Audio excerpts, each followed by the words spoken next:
भारत ने विश्व के लिए बहुत कुछ किया है, विश्व शांति के लिए बहुत कुछ किया है। आज के दिन हम भारत को दिल से धन्यवाद कहते हैं। बहुत धन्यवाद। हम सब हिंदू थे पहले, हिंदू से कोई मुसलमान सीधे हो गए। पहले मुझे शौक होता था कि मैं यूरोप जाऊं, कनाडा जाऊं या इधर उधर जाऊं, लेकिन अब मेरा दिल करता है कि मैं इंडिया जाकर ट्रैवल करूं। जब हम किशकोल लेके खड़े होते हैं किसी के पास, तो वो उसकी बातें भी सुननी पड़ती हैं। मुसलमान को जितने भी मुल्क है ना, जहादी के नाम से जानते हैं। मुसलमान को जहादी के नाम से जानते हैं कि ये मुसलमान है, जहाद करेगा, ये हमला करेगा हम पे। पूरी दुनिया में ये मशहूर हो चुका है कि पाकिस्तान की करेंसी टिश्यू पेपर बन गई है। क्या ये भी कोई समझ लें कि हिंदुओं की साजिश, यहूदियों की साजिश हो गई है, या ये हमारी अपनी गलती? साजिद साहब, वो नेटो पे बड़ा करारा जवाब मिला है आप लोगों को, अमेरिका को। इंडिया ने जो है, उनके तो एक्सटर्नल अफेयर्स के मिनिस्टर ने कहा कि हम तो बिल्कुल भी नहीं, ये तो सोचे ही में ना हमारा ऐसा माइंडसेट है। मैं बहुत खुश हूँ इस बात पे। मुझे तो बहुत शौक है इंडिया जाना, ऑफ कोर्स हो जाए तो मेरा ये I appeal to the government of Pakistan, please act responsibly. अगर कोई आपको मदद नहीं कर रहा तो एक दरवाजा जो है उसको, अब ये भी है प्राइड के, अगर वो अपील करें और इंडिया ना दे तो क्या होगा? तो क्या हो जाएगा? कुछ भी नहीं होगा। बाकी भी तो नहीं दे रहे ना। हाँ, अब अभी श्रीलंका की तो उन्होंने मदद की। हेलो, जय हिंद दोस्तों, एसपी न्यूज़ 91 में आपका स्वागत है। दोस्तों मैं आपको बता दूं कि यूनाइटेड नेशन में शोम्बी सोप, जो कि वहां के कोऑर्डिनेटर हैं, उन्होंने कहा कि भारत ने विश्व के लिए बहुत कुछ किया है और हम भारत का तहे दिल से धन्यवाद करते हैं। और सबसे बड़ी बात ये रही कि उन्होंने ये स्पीच जो है वो हिंदी में दी और सभी भारतवासियों को हिंदी में ही ये संदेश दिया कि भारत ने विश्व के लिए बहुत कुछ किया है और हम भारत का तहे दिल से धन्यवाद देते हैं। तो मतलब जो हिंदी का जो रूप है वो धीरे धीरे पूरे विश्व में बढ़ता जा रहा है। जो इंग्लिश नेता है, यानी कि अदर कंट्रीज़ के जो पॉलिटिशियंस हैं या फिर कोई भी बड़ा अधिकारी है, वो भी भारतवासियों को हिंदी में संदेश देने की ज़्यादा से ज़्यादा कोशिश करता है। भारत का वर्चस्व बढ़ता जा रहा है।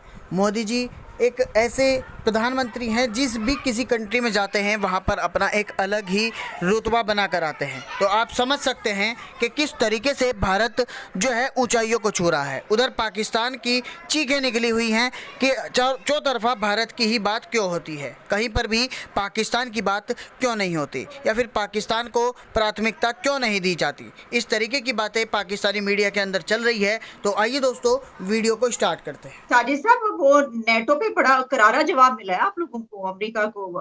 इंडिया ने जो है, उनके तो एक्सटर्नल अफेयर्स के मिनिस्टर ने कहा कि हम तो बिल्कुल भी नहीं, ये तो सोचे ही में ना हमारा ऐसा माइंडसेट है। मैं बहुत खुश हूँ इस बात पे कि मोदी जी ने जो फॉरन इनके मुंह पे थप्पड़ मारा है नेटो प्लस की मेंबरशिप को ना एक्सेप्ट करके, मैं बहुत खुश हूँ। मैं वैसे जाती तौर पर बताऊं, मैं भारत की तरक्की से खुश होता हूँ, क्योंकि देखें, we are the same people. नफरतें जितने भी कर लें, जो मर्जी कर लें, but still we have been living in the same subcontinent since 1000 years. ये जो मौजूदा तब्दीलियां हैं, इनको इतना ज्यादा डीपली नहीं लेना चाहिए। We are same people. जिस तरह मैं हमेशा ये कहता हूँ, हम सब हिंदू थे पहले, हिंदू से कोई मुसलमान सीधे हो गए, कोई सिख हो गए, कुछ हो गए, लेकिन इसमें कोई शक नहीं, we are one people. अब खाते एक जैसे हैं, सोचते एक जैसे हैं। अब हवाओं के रुख किस तरह चेंज कर रहे हैं? अब हवाओं की सोचों के रुख तो तब्दील नहीं होंगे ना, वो किस तरह कर लेंगे? बॉलीवुड की मूवीज पाकिस्तान में क्यों इतना चलती हैं? सोचिए एक है, आपके गाने इतने क्यों चल रहे हैं? अब उसकी सोचों को किस तरह ताला लगाएंगे? तो वो मैं ये बात कर रहा था कि इन्होंने, जयशंकर साहब ने और मोदी जी ने, excellent, I'm so proud of them। अगर हम पाकिस्तान का कॉन्स्टिट्यूशन देखिए या पाकिस्तान के अंदर ज्यादातर पॉलिसीज देखिए, वो इसलिए बनाई जाती है कि किस तरह से हमने इंडिया को गलत साबित करना है। ये गलत साबित करने की जंग में हम इतने गिर चुके हैं, इतना हमारा म्यार, हमारा वकार, हमारी रेपुटेशन इतनी गिर चुकी है कि अभी हमारे प्राइम मिनिस्टर गए थे उर्तुगान की, वो तकरीब थी सदर दोबारा बनने की, तो 2 दफा वजीर आजम साहब ने उनसे गले मिलने की कोशिश की है और 2 दफा उन्होंने रोक दिया है। और ये जो बेइज्जती है, ये शहबाज शरीफ की तो हमें नहीं लगती, ये पूरे पाकिस्तान की लगती है। ये किसके गले में मिल रहे थे? ये उर्तुगान सदर बने हैं ना टर्की में, तो उनकी तकरीब थी दोबारा, सदर की तकरीरी थी। अच्छा। शहबाज शरीफ 2 दफा उनसे गले मिले हैं सर, उन्होंने 2 दफा उनको पीछे किया है। और ये जो था, सारा वाकया रिकॉर्ड हो गया, पब्लिश हुआ, लोगों ने वीडियोस देखी। और पाकिस्तानी अगर कहीं पे भी हम मुंह छुपाते फिरे हैं, अभी टर्की जैसे इस्लामी ब्रदर जिनको हम कहते हैं डॉक्टर साहब, वो हमसे बात करने को तैयार नहीं है। शायद उनको ये डर है कि कर्जा ना मांग ले या फिर ये फिर भीख मांगने के लिए आ गए हैं। हाँ, मांगने वाली बात ही है ना, तो ये हर जगह भाग रहे हैं और अब सब दरवाजे बंद हो गए हैं। तो मेरा ये I appeal to the government of Pakistan, please act responsibly. अगर कोई आपको मदद नहीं कर रहा तो एक दरवाजा जो है उसको, अब ये भी है प्राइड के, अगर वो अपील करें और इंडिया ना दे तो क्या होगा? तो क्या हो जाएगा? कुछ भी नहीं होगा। बाकी भी तो नहीं दे रहे ना। हाँ, अब अभी श्रीलंका की तो उन्होंने मदद की है, तो हम ये ट्राई करके देख सकते हैं। We don't know how the Indian government will act, लेकिन मेरी प्ली तुम्हारे ही जरिए उनके साथ भी होगी कि पाकिस्तान इस किस्म की एक मजबूरी में है और वो ओपन खुद रिक्वेस्ट करता है मदद के लिए, तो आप जो हमारे झगड़े हैं ना वो बेबाइनी है, वो हल हो जाएंगे। उनको छोड़ के तो आप पाकिस्तान की मदद कर दें। हम तो एज अ ऑब्जर्वर यही कह सकते हैं। ठीक है, बिल्कुल बिल्कुल डॉक्टर साहब। अभी जैसे $1 बिलियन पे हमारा आज का टॉपिक चल रहा है। $1 बिलियन के पीछे की कहानी क्या है? अभी एक आपके साथ वाकया शेयर करती हूँ, क्योंकि हम गुर्बत को डिस्कस कर रहे हैं। 3 बच्चों के बाप ने आटा ना मिलने की वजह से, मतलब उसका रोजगार कुछ नहीं था, बच्चे भूखे थे। 2 दिन के बच्चों की भूख बाप से देखी नहीं गई और उसने खुदकुशी कर ली। और जब बाप की डेड बॉडी घर आई, हमने वो मनाजिर देखे टेलीविजन पे, बच्चे रो के अपने बाप कहते हैं, बाबा आंखें खोलो, अब हम रोटी नहीं मांगेंगे।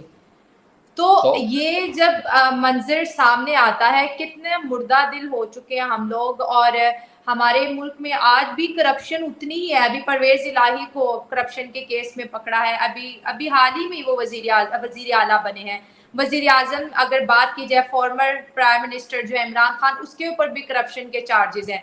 नैब एक इदारा है जो इसलिए बनाया गया था कि जो करप्ट लोग हैं उनको पकड़े। वो नैब का इदारा खुद करप्शन में इन्वॉल्व है। तो ये पूरा का पूरा आवा बिगड़ा, पूरी की पूरी जो सोसाइटी है। वीडियो कैसी लगी प्लीज कमेंट के माध्यम से जरूर बताएं। अगर आपको ये वीडियो पसंद आया हो तो प्लीज हमारे इस वीडियो को लाइक और शेयर करना बिल्कुल ना भूलिएगा। साथ ही यदि आप हमारे चैनल पर नए हैं तो ट्रू इन्फो यूट्यूब चैनल को सब्सक्राइब करके बेल आइकन को ऑल पर सेलेक्ट कर लीजिएगा, ताकि भविष्य में हम जैसे ही कोई वीडियो अपलोड करें उसका नोटिफिकेशन आप तक सबसे पहले पहुंचे। You are a born political scientist, मुझे ये कहना पड़ता है। तुम एकदम पहचान लेती हो कि एक्चुअल प्रॉब्लम क्या है। So this is actually the problem of the state. और जब स्टेट अपने फंक्शन जिसके लिए उसे तारीखी तौर पे कायम किया गया था वो पूरा नहीं कर सकती, तो वो स्टेट मैं अपना फेल्ड और फेलिंग का मैं मदद करके पाकिस्तान की थोड़ी सी कोशिश करता हूँ मदद करने की। No, it's a failing state. लोग कहते हैं it's a failed state. Failed state is a full stop, perfect present. Failing is it's a transitional argument. लेकिन अब अगर ये देखें ना, ये स्टेट ही का तो मसला है। एक्चुअली $1 बिलियन ये चुटकी बजाने से पाकिस्तान की जो है ना ये रूलिंग क्लास, ये आधे घंटे में ये कलेक्ट कर सकते हैं। इनके पास इतना सारों के पास लूट है। बिल्कुल सही। लेकिन वो सारे उसमें लूटने वाले हैं, तो वो अपनी लूट में से कैसे हिस्सा देंगे?